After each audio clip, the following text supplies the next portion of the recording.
Everybody, this is A.S. Pandit here.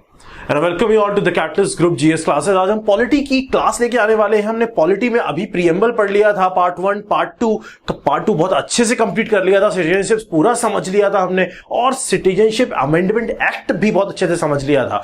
जिन लोगों ने class नहीं देखी है वो प्लेलिस्ट में जाके चेक कर सकते हो। बाकी जो पिन्ड कमेंट होगा पहला वाला, उसमें सारी क्लासेस के लिंक प्रेजेंट होंगे। One by one, step by step हम कंप्लीट करते हुए चल रहे हैं चीजों को। हिस्ट्री के अंदर हमने काफी ज्यादा क्लासेस कवर कर रखी है, 1930 के आसपास हम पहुंच गए हैं। ज्योग्राफी में भी हमने 4-5 क्लासेस कर ली हैं, और करंट अफेयर भी हमने कवर कर लिया है।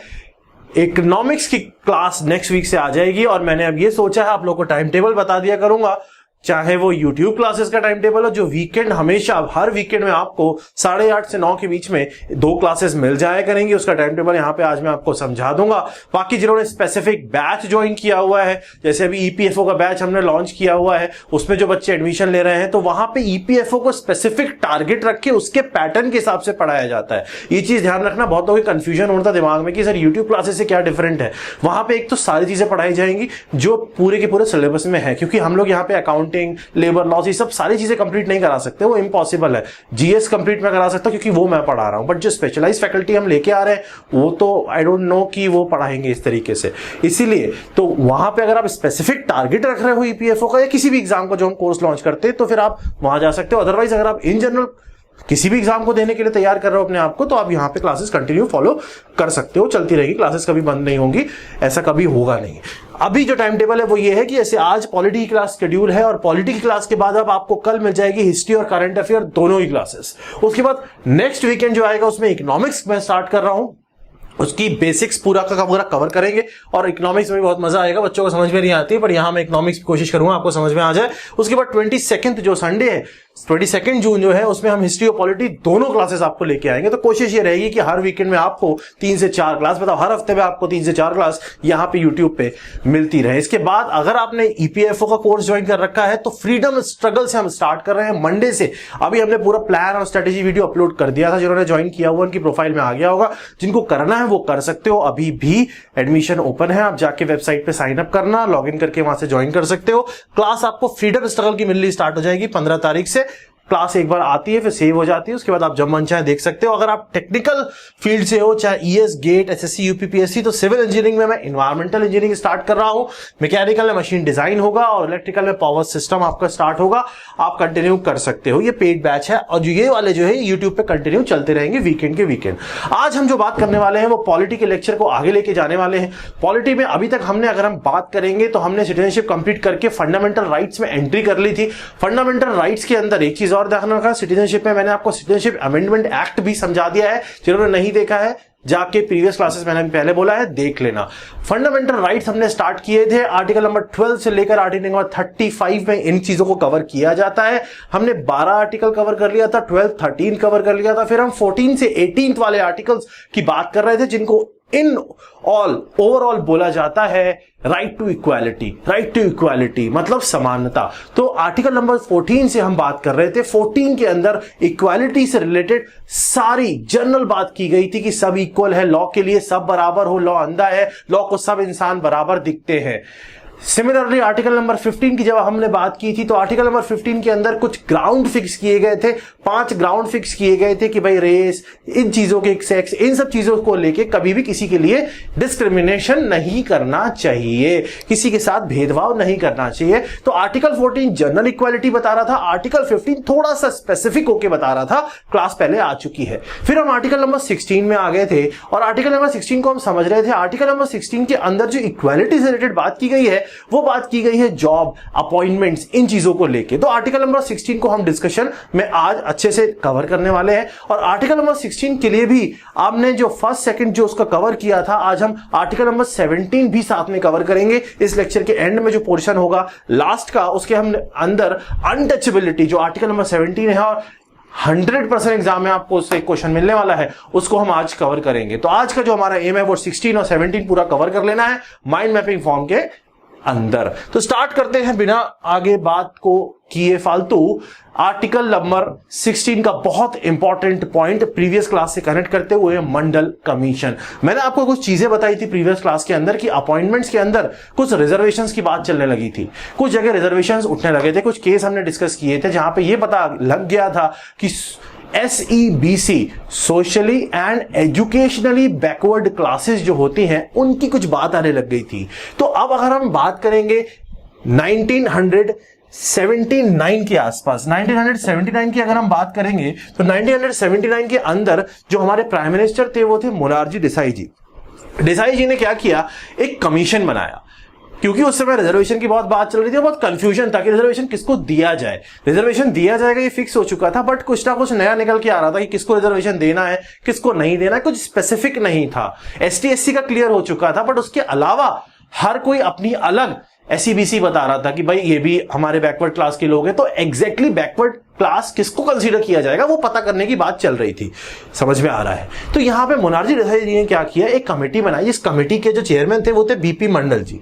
ये जो कमीशन बनाया गया ये BP मंडल कमीशन के नाम से जाना जाता है, बहुत फेमस कमीशन हुआ था, बहुत प्रोटेस्ट हुए थे, समझते हैं अभी क्यों हुए थे। ये कमीशन बनाया गया 1979 1 जनवरी में।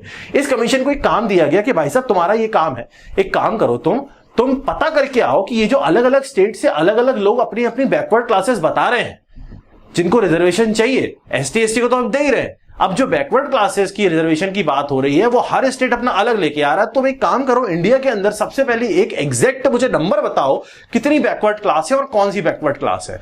ये काम दिया गया मंडल कमीशन को। तो मंडल कमीशन ने कहा ठीक है हम करते हैं कोशिश, मेहनत करते हैं, ट्राई करते हैं। मंडल कमीशन ने पता किया, मंडल कमीशन ने दिसंबर 1980 मतलब 1 साल लगा दिया चीजों को जानने में और पता करने में कि भाई बैकवर्ड क्लास है कौन कौन सी। इसके अलावा जो छोटी छोटी अलग अलग जगह से बैकवर्ड क्लासेस आती है, बैकवर्ड क्लासेस की डेफिनेशन में समझा चुका हूं प्रीवियस क्लास के अंदर। कॉन्सेप्ट रटना कुछ नहीं है, कहानी सुननी है और कॉन्सेप्ट समझना है। कनेक्शन में क्लासेस देखते रहोगे तो सब याद रहेगा। 1980 दिसंबर में एक रिपोर्ट सबमिट की मंडल कमीशन ने, और मंडल कमीशन ने यह कहा कि भाई साहब इंडिया के अंदर जो कास्ट है ST और SC को हटा दो, इसके अलावा जो कास्ट है वो 3742 अलग अलग कास्ट है जिनको SEBC जो आज की OBC आप कह सकते हो कंसीडर किया जाता है। मंडल कमीशन ने ये रिपोर्ट दी कि भाई इतनी जो कास्ट है वो socially and educationally backward classes हैं जिनको आज OBC कंसीडर किया जाता है, और इन कास्ट के लोगों को जॉब अपॉइंटमेंट के लिए या कॉलेज वगैरह के लिए 27% रिजर्वेशन हम रिकमेंड करके देते हैं इस रिपोर्ट के अंदर। मतलब मंडल कमीशन ने 27% रिकमेंडेशन दिया था रिजर्वेशन का उन कास्ट के लिए जो SEBC है, ST और SC के अलावा। इसका मतलब अब उस टाइम के अंदर अगर हम बात करेंगे 1980 में जब ये रिपोर्ट आई थी, अगर हम टोटल ओवरऑल रिजर्वेशन सब ऐड कर ले ST SC और अब ये SEBC के भी 27% का, तो ओवरऑल रिजर्वेशन जो बन रहा था वो 49.5% ऑफ द टोटल सीट्स वो रिजर्व्ड, मतलब 49.5% सीट्स जो है वो रिजर्व हो चुकी हैं इस समय। ऐसा सिस्टम बन रहा था उस समय, किसी वजह से ये इंप्लीमेंट हो नहीं पाया, क्योंकि इस चीज को इंप्लीमेंट करना मतलब बहुत बड़ा खेल जाना। इंडिया के अंदर रिजर्वेशन एक ऐसा इशू रहा है जो हमेशा से कॉम्प्लिकेटेड रहा है, और उस टाइम इतना बड़ा चेंज लाना बहुत मुश्किल था, तो जनरली वो इंप्लीमेंट उस टाइम कर नहीं पाए। बहुत टाइम के बाद prime minister VP Singh ji अगस्त 1990 मतलब ऑलमोस्ट 10 साल के बाद उन्होंने इस चीज को इंप्लीमेंट करने की कोशिश करी। उन्होंने कहा मैं इंप्लीमेंट करके देखता हूं एक बार। मंडल कमीशन ने जो बोला है 27% वाला केस, और इन्होंने जब ये इंप्लीमेंट किया तो बवाल मच गए, लोगों ने सुसाइड करने शुरू कर दिए, ऐसा नहीं हो सकता है, हम तो जनरल है, हमारा तो कुछ होगा नहीं। बहुत गजब तरीके से प्रोटेस्ट हुए हैं, भयंकर तरीके से प्रोटेस्ट हुए इंडिया के अंदर, और उस टाइम का जो प्रोटेस्ट था वो इतना हाई लेवल पे पहुंच चुका था कि आप इमेजिन भी नहीं कर सकते हो। ये बात हो रही है 1990s की, तो उस टाइम पे बहुत ही गजब लेवल का प्रोटेस्ट हो चुका था। VP सिंह उस समय प्राइम मिनिस्टर थे जिन्होंने इस चीज को अप्लाई किया था। मंडल कमीशन की इस रिपोर्ट को इंप्लीमेंट जब कर दिया गया तो बवाल मचने लगे। उस टाइम पे एक लेडी थी, इनका नाम था इंदिरा सोने, नाम ध्यान से बात करके समझना। इंदिरा शाहनी इनका नाम था। इन्होंने क्या कहा, इन्होंने कहा ये जो चीज है इस चीज को मैं इस तरीके से होने नहीं दूंगी, और इन्होंने केस ठोक दिया गवर्नमेंट के ऊपर। होते हैं ना वकील, कोई भी केस कर सकते, कोई चीज किसी को सही नहीं लगती, तो इन्होंने केस किया। Indira Shahani versus union of India 1992 का केस है ये। इसमें 9 जज बैठे थे, बेंच थी पूरी, और 6:3 के रेशियो में, मतलब बेसिकली वोटिंग जो हुई थी 3 लोगों ने सेम वोट दिए थे और 6 लोगों ने सेम वोट दिए थे।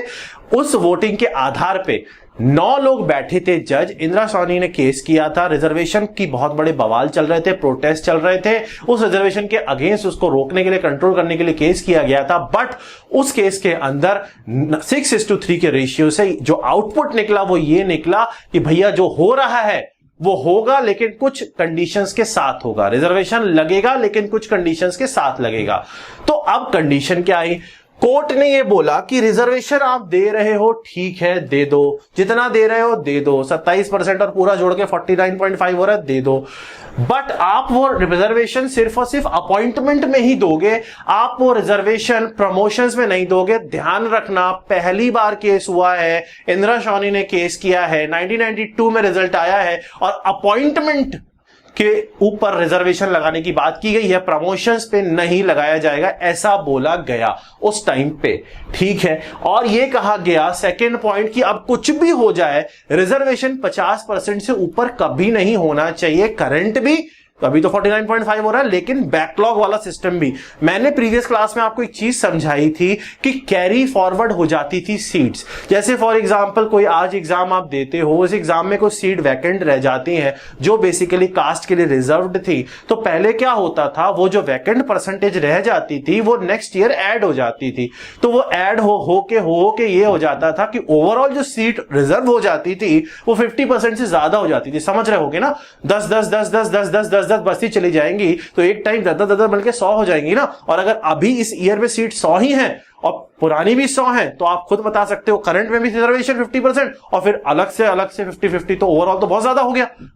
तो उस चीज को रोकने के लिए इस कोर्ट ने यह बोला कुछ भी हो जाए, किसी भी कंडीशन में, ओवरऑल किसी भी कंडीशन में 50% से ऊपर आप रिजर्वेशन नहीं दे सकते हो। ये 2 पॉइंट लगाएगा इस पॉइंट पे, समझ में आया 1992 में, ठीक है।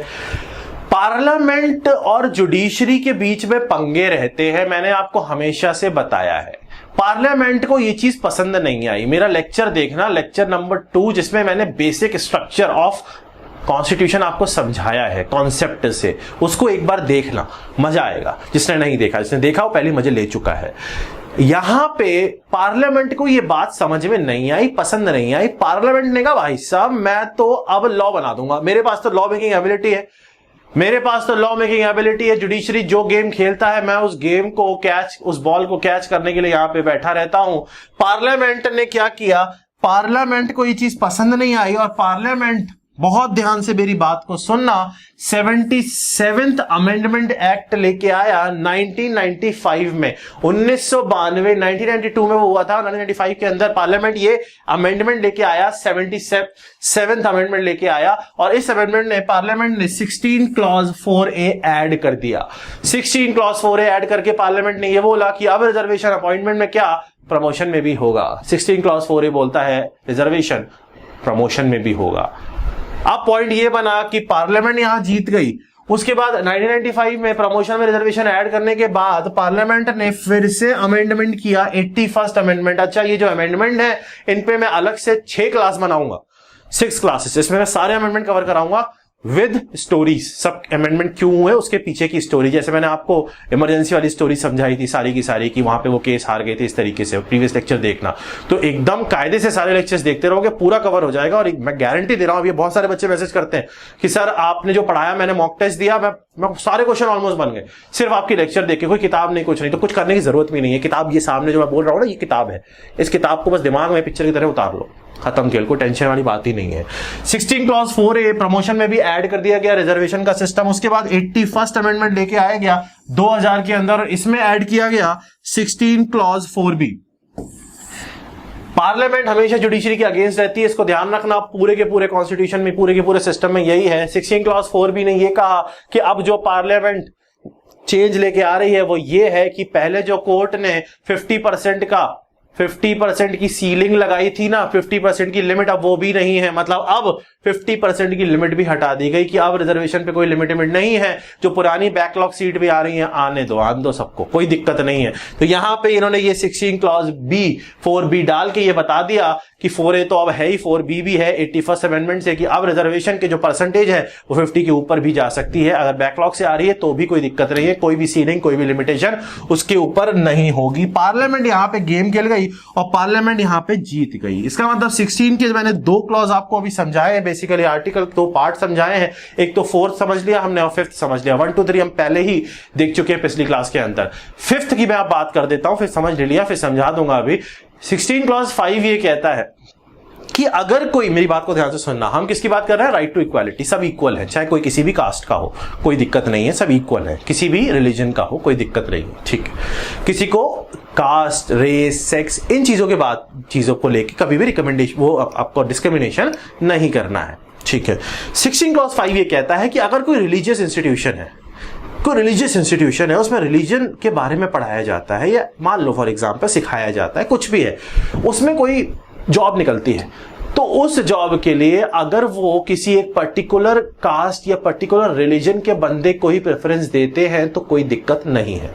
जैसे फॉर एग्जांपल अगर कोई टेंपल है, अगर कोई मस्जिद है, उसमें अगर कोई पोस्ट निकलती है, वो कुछ पोस्ट निकालते हैं, कोई मदरसा कोई पोस्ट निकालते हैं, कोई हिंदू रिलीजन का स्कूल है, कोई वो पोस्ट निकालता है, और वहां पे वो प्रेफर करते हैं किसी हिंदू को रखना, या मुस्लिम जो मदरसा है वो प्रेफर करते हैं किसी मुस्लिम को रखना, इसमें कोई गलत नहीं है, दिस इज फाइन। यहां पे ये फाइन होता है 16 क्लॉज 5 के हिसाब से। जो रिलीजियस इंस्टीट्यूशन है, they can prefer somebody with a specific religion, it's not a issue, कोई दिक्कत नहीं है, आप कोई स्पेसिफिक रिलीजन के बंदे को रख सकते हो। But the point is that the institution should be religious institution. ऐसा नहीं है आप अपनी कंपनी खोल के बैठे हो, मैं तो ये रखूंगा, मैं तो वो रखूंगा, ऐसे नहीं, आप कुछ नहीं रखोगे, जो आएगा वो ही रखना पड़ेगा, चाहे वो अच्छा हो चाहे वो बुरा हो, वो डिसाइड कर सकते हो। लेकिन आप डिस्क्रिमिनेट नहीं कर सकते, और ना करना चाहिए एज एन इंडियन कि आपको ये फालतू चीजें करनी है। समझ में आ गया होगा। तो रिलीजियस इंस्टीट्यूशन 16 क्लॉज 5 बताता है। अभी तक हमने आर्टिकल 12 पढ़ लिया था, 13 पढ़ लिया था, 14 पढ़ लिया था, 15 पढ़ लिया था, और 16 1 2 3 4A 4B और 5 ये हमने कवर कर लिया है। अभी तक हमें ये समझ में आ चुका है राइट टू इक्वालिटी के अंदर 14 जनरल हमें चीजें बताता था, सब बराबर है ऐसा बोलता था। 15 स्पेसिफिक 5 ग्राउंड फिक्स करता था, उसके रिस्पेक्ट में आप डिस्क्रिमिनेट नहीं कर सकते, वो गलत होगी चीज। 16 जो हो गया वो अपॉइंटमेंट से रिलेटेड बात करता था, उसकी हमने बात कर ली। अब 17 की बात करते हैं, which is actually the most important of all these right to equality जो हम आर्टिकल्स पढ़ रहे हैं। आर्टिकल 17 बात करता है अनटचेबिलिटी, 2 कॉमा के बीच में अनटचेबिलिटी। अच्छा, अब ये इन्वर्टेड कॉमा के बीच में क्यों चिपकाया गया है, अभी मैं आपके दिमाग में ये चीज चिपकाता हूं। अनटचेबिलिटी की डेफिनेशन कहीं भी कॉन्स्टिट्यूशन में नहीं है। पहली चीज, अनटचेबिलिटी क्या होता है, क्यों होता है, कुछ भी कहीं भी किसी भी डॉक्यूमेंट में नहीं मिलेगा। तो फिर कौन बताएगा अनटचेबिलिटी? ऐसे टाइम में जब किसी को कुछ नहीं पता होता है तो इंटरप्रेट करने कौन आता है? कोर्ट आता है, जुडिशरी आता है। इसका मतलब अनटचेबिलिटी की जो डेफिनेशन है वो बताने की जिम्मेवारी हो गई कोर्ट की। ठीक है, कोर्ट ऐसा बोलता है कि ये कॉन्स्टिट्यूशन के अंदर आर्टिकल 17 ऐसे कॉमा बन के लिखा हुआ है, लेकिन इसकी डेफिनेशन नहीं लिखी है। अनटचेबिलिटी लिखा हुआ है, डेफिनेशन नहीं है। इसका मतलब ये है, ये इन्वर्टेड कॉमा का सिर्फ इतना सा मतलब है कि अनटचेबिलिटी का जो एक्चुअल नाम पढ़ के मीनिंग लग रहा है वो नहीं है। मतलब अनटचेबिलिटी अगर सुनते हो तो ऐसा लगेगा कि छूना नहीं है इसको। अब छूना नहीं तो बहुत सारे हो जाता है। अगर किसी को बीमारी हो रही है, मान लो कोरोना हो रहा है, आप कहोगे मैं तो इससे दूर रहूंगा, तो फिर आप वो कह देगा मेरे को कि मैं केस कर देता हूं इसके ऊपर। अगर किसी को बहुत खतरनाक बीमारी हो रही है, छूने से फैलने वाली बीमारी हो रही है, और आप कह रहे हैं मैं तो नहीं छूंगा, तो वो केस कर देगा आपके ऊपर। तो अनटचेबिलिटी का ये मतलब नहीं है यहाँ पे कि छूना नहीं है। अनटचेबिलिटी का जो मतलब है वो कास्ट बेस्ड डिस्क्रिमिनेशन है। कास्ट को लेके किसी को भी बड़ा या छोटा नहीं फील करना है as per Indian constitution article 17, और अगर वो करेगा तो उसको पनिशमेंट मिला जाएगा। आर्टिकल 17 2 पार्ट में डिवाइड होता है। Article 17 part 1 part 2, clause 1 clause 2। Clause 1 जो है आर्टिकल 17 का वो ये कहता है किसी भी तरीके की discrimination on the basis of caste जो अनटचेबिलिटी कंसीडर की जाएगी और वो प्रोहिबिटेड है, फॉरबिड है, पकड़ के बंद कर दिया जाएगा। आर्टिकल 17 क्लॉज 2 पार्ट 2 ये कहता है कि अगर कोई अनटचेबिलिटी प्रैक्टिस करता है, कास्ट बेस्ड डिस्क्रिमिनेशन करता है, उसको जेल दी जाएगी, उसको पनिशमेंट दिया जाएगा, उस पर फाइन लगाया जाएगा। बहुत सारी चीजें भी पता करते हैं कि वो कहां से पता चलती है। अनटचेबिलिटी इंडिया के अंदर बहुत पुरानी हिस्ट्री रखता है। कहा जाता है कि जब अर्ली वैदिक एज हुआ करती थी उस टाइम पे कुछ डिविजन्स मतलब ब्राह्मण, क्षत्रिय, वैश्य, शूद्र, ये डिपेंडिंग अपॉन द वर्क, जो वो काम करते थे ना, जो उनको काम चूज करते थे, उसके अकॉर्डिंग उनको कैटेगरी में डिवाइड कर दिया जाता था। उस समय कोई कास्ट नाम की चीज नहीं थी, अर्ली वैदिक की बात कर रहा हूं मैं, बहुत पुराना। अगर कोई वैश्य है, वो बिजनेस करता है और उसका मन करता है कि अब मैं लड़ाई करूंगा जाके, तो वो आराम से किसी भी कैटेगरी में शिफ्ट हो सकता था, ऐसा अर्ली वैदिक में था। और अगर कोई क्षत्रिय है या शूद्र है, वो शूद्र कैटेगरी में है, उसको लगता है मैं टीचिंग में आ सकता हूं, मैं पढ़ा सकता हूं, मैं नॉलेज रखता हूं, मैं इंटेलिजेंट हो सकता हूं, मैं बहुत ज्यादा आगे बढ़ सकता हूं, तो वो ब्राह्मण वाली कैटेगरी में भी शिफ्ट कर सकता था। ऐसा बहुत पहले था। जब वैदिक एज थोड़ी सी आगे जाने लगी, मॉडिफिकेशंस आने लगे, लोगों का मोनोपोली बनने लग गई, खास तौर से मेरा लेक्चर नंबर 1 हिस्ट्री का देखना, आपको कॉन्सेप्ट समझ में आएगा। तो उस टाइम पे ये जो कैटेगरी, जो वर्क के हिसाब से डिवीजन था, अब वो फिक्स कर दिए गए बर्थ के हिसाब से कि अगर कोई शूद्र कैटेगरी का है तो वो अब पैदा होगा तो वो शूद्र ही रहेगा, अब वो ऊपर आके ब्राह्मण कैटेगरी में नहीं बन सकता, काम नहीं कर सकता, या अगर कोई वैश्य है तो वो लड़ नहीं सकता, या अगर कोई क्षत्रिय है तो वो जाके बिजनेस नहीं कर सकता। मतलब अब कैटेगरी बर्थ के हिसाब से फिक्स कर दी गई थी। तो उस टाइम पे डिस्क्रिमिनेशन बढ़ने लग गया था, क्योंकि क्या होता है ना, जब कोई ऊपर बैठ जाता है तो उसको लगने लगता है कि मैं ऐसा हूं, मैं वैसा हूं, तो डिस्क्रिमिनेशन ऑब्वियस सी बात है, होना ऑब्वियस है।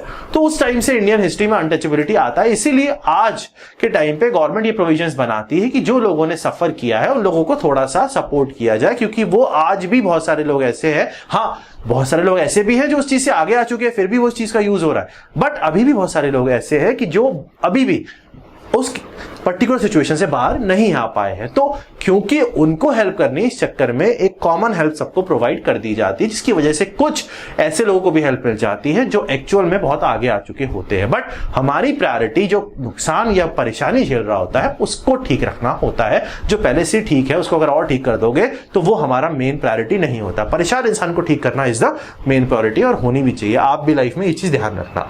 अच्छा, अब अनटचेबिलिटी जुडिशियरी इंटरप्रेट करता है। जुडिशियरी कैसे इंटरप्रेट करेगा, तो आपको यहां पे 2 केस ध्यान रखने हैं कि अनटचेबिलिटी की जो डेफिनेशन अभी बताई गई, कास्ट बेस और ये सब चीजें, ये जुडिशियरी कोर्ट ने बताया। कोर्ट ने 2 केस जो है यहां पे वो रेफरेंस में आप ध्यान रख सकते हो। Jaisingh versus union of India, Rajasthan high court का केस है, और देवराजन वर्सेस बी पद्मना, ये मद्रास हाई कोर्ट का केस है। ए और लगा दो। ये दोनों केसेस के अंदर ये चीज बताई गई है कि भाई ये जो अनटचेबिलिटी है, अगर ये कास्ट बेस है तो फिर उस केस में आर्टिकल 17(1) ये कहता है कि ये गलत है, ये फॉरबिड है, और आर्टिकल 17(2) ये कहता है कि ये पनिशेबल है। 17 मतलब अनटचेबिलिटी। अच्छा, आर्टिकल 17(2) ये कहता है कि ये पनिशेबल है। और एक चीज ध्यान रखना, फंडामेंटल राइट्स के अंदर जहां पे आप आर्टिकल नंबर 12 से 35, आर्टिकल नंबर 12 से 35 तक के आर्टिकल्स पढ़ते हो, वहां पे जो 35 है वो आर्टिकल नंबर 12 से लेकर 30 जितने भी हैं इस पूरी रेंज में जो आ रहे हैं, उनमें जो गड़बड़ी हो रही है, अगर कोई गड़बड़ी कर रहा है उसका जो पनिशमेंट है उसके बारे में डिस्कशन करता है। मतलब आर्टिकल 35 पनिशमेंट बताता है, कोई भी फंडामेंटल राइट के अगेंस्ट अगर कोई काम किया जाता है तो 35 उसको पनिशमेंट बताता है क्या होगा। तो अब यहां पे 17(2) पनिशेबल अगर बता रहा है अनटचेबिलिटी को, तो वो पनिशमेंट क्या होगा ये आर्टिकल नंबर 35 बताएगा। वो हम डिस्कशन करेंगे अभी। इसके बाद एक क्लास और आएगी, उसके बाद वाली क्लास के अंदर हम पहुंच जाएंगे फंडामेंटल राइट्स के एंड में, क्योंकि मैं बहुत को आपको इन डेप्थ पढ़ा रहा हूं कॉन्सेप्ट के साथ, से आप क्वेश्चन बना ले जाओ। पॉलिटी के अंदर बच्चे फंस जाते हैं, बट अगर आपको एग्जाम क्रैक करना है, चाहे वो यूपीएससी सीएससी हो, चाहे वो आपका ईपीएफ हो, चाहे एसएससी सीजी हो, जेई, कोई भी ऐसा एग्जाम हो, आईबीपीएस हो, आपको दिमाग से एकदम पॉलिटी एकदम क्लियर करने के चलना पड़ेगा, अदरवाइज फंस जाओगे। इसका मतलब अगर हम बात करेंगे अनटचेबिलिटी के पनिशमेंट की, तो अब आर्टिकल नंबर 17 और आर्टिकल नंबर 35 दोनों कंबाइन हो जाते हैं, और अब दोनों कंबाइन होके पनिशमेंट डिसाइड करने की बात करते हैं। डिसाइड करने के लिए पार्लियामेंट ने ऐसा कहा कि हम एक एक्ट बना देते हैं, उसके हिसाब से पनिशमेंट होगा। पार्लियामेंट ने 1955 में 1955 में एक एक्ट बनाया, अनटचेबिलिटी ऑफेंसेस एक्ट 1955, और इसके अंदर बहुत सारे पनिशमेंट जो 35 से उठाए थे, और क्यों हो रहा है पनिशमेंट वो 17(2) बता रहा है। इनको मिक्स करके एक पूरा एक्ट बना दिया कि कोई करेगा तो उसको ये पनिशमेंट ऐसे दिया जाएगा। ठीक है, आर्टिकल नंबर 35 और 17 मिक्स करके ये ऑफेंसेस एक्ट बनाया गया। उसके बाद कुछ टाइम के बाद, 10 साल के बाद, एक कमेटी और बनाई गई, इसका नाम दिया गया कि भाई committee for untouchability education and economical development of schedule caste and schedule tribe, ऐसा कोई कमीशन या कमेटी बनाया गया था। उन्होंने ये रिकमेंडेशन दिया कि इस एक्ट का थोड़ा सा नाम हम चेंज करो और थोड़े पनिशमेंट और इसके अंदर डालो। तो इन्होंने क्या किया, अपनी रिकमेंडेशन दी। उस रिकमेंडेशन पे 1965 में रिकमेंडेशन दी थी कि इसमें और पनिशमेंट डालो। 1976 के अंदर इस एक्ट का नाम चेंज कर दिया गया, सिर्फ नाम चेंज किया गया और चीजें थोड़ी एंट्री की गई और नाम चेंज करके रख दिया गया protection and civil rights act 1955। 1976 में चेंज किया गया, लेकिन अभी भी इसका नाम protection and civil rights act 1955 ही है। यहां 76 नहीं लिखना, 55 ही है। समझ में आ रहा होगा। 1955 में आर्टिकल नंबर 17 और 35 मिक्स करके ये एक्ट बनाया गया था, ऑफेंसेस एक्ट। इस ऑफेंसेस एक्ट पे और चीजें डाली गई और इसको नया रूप दिया गया और वो 1965 की रिकमेंडेशन के हिसाब से 1976 के अंदर इसको नाम दिया गया protection and civil rights act 1955। सिर्फ यही एक एक्ट नहीं है जो अनटचेबिलिटी या इस तरीके की डिस्क्रिमिनेशन के अगेंस्ट पनिशमेंट देता या बताता है। एक और ऐसा ही एक्ट है जिसकी अगर हम बात करेंगे, उसका नाम है schedule caste and schedule tribe prevention of atrocity act 1989। Prevention of atrocities act, atrocity मतलब गलत चीजें, 1989 फॉर ST एंड ST। अगर ये ST ST या कोई भी ऐसी कैटेगरी को लेके अगर कोई इस टाइप की गलत बात करता है तो फिर पनिशमेंट यहाँ पे और ज्यादा है और यहाँ तरीके भी बताए गए, किस तरीके की जेल, कितनी जेल, क्या, कैसे, सब एक्सप्लेन्ड है। तो एक ये भी एक्ट है और अभी एक ये भी एक्ट है। एक चीज आपको और ध्यान रखनी है, कॉन्स्टिट्यूशन जब भी आप उठाओगे आपको हर जगह लिखा हुआ मिलेगा state shall not do this, इस तरीके से लिखा हुआ मिलता है। स्टेट का मतलब होता है अथॉरिटी, गवर्नमेंट अथॉरिटी, चाहे वो आपका कोई भी गवर्नमेंट अथॉरिटी हो, चाहे वो कंपनी हो तो कंपनी। मैंने स्टेट का मतलब भी समझाया हुआ है आपको, पार्ट 1 मैंने सब एक्सप्लेन किया हुआ है, पुरानी क्लासेस देखना, हर चीज आपको पता होनी चाहिए। अगर आप सीरियस स्टूडेंट हो, नहीं हो तो फिर टाइम पास मारो और चले जाओ। अगर आप सीरियस हो तो सारी क्लासेस देखना और फॉलो करना। और टेलीग्राम ग्रुप आपको बताया हुआ, उसमें क्विज विज भी अटेम्प्ट करना, क्विज कल से स्टार्ट हो जाएंगी। ठीक, तो वो यहां पे अगर हम बात करेंगे तो ये वाला जो केस है अनटचेबिलिटी वाला, ये public, government as well as private institution, ये दोनों के लिए एप्लीकेबल है। मतलब ऐसा नहीं है कि प्राइवेट कंपनी वाला बदतमीजी दे रहा है, अनटचेबिलिटी की बात कर रहा है, ऐसा नहीं हो सकता। समझ में आ रहा है? बहुत सारी चीज ऐसी हैं जो प्राइवेट पे अप्लाई नहीं होती, बट यहां पे ये स्पेसिफाइड है कि आपको ध्यान रखना, आर्टिकल 17 का जो केस है ये पब्लिक और प्राइवेट दोनों केसेस में आता है।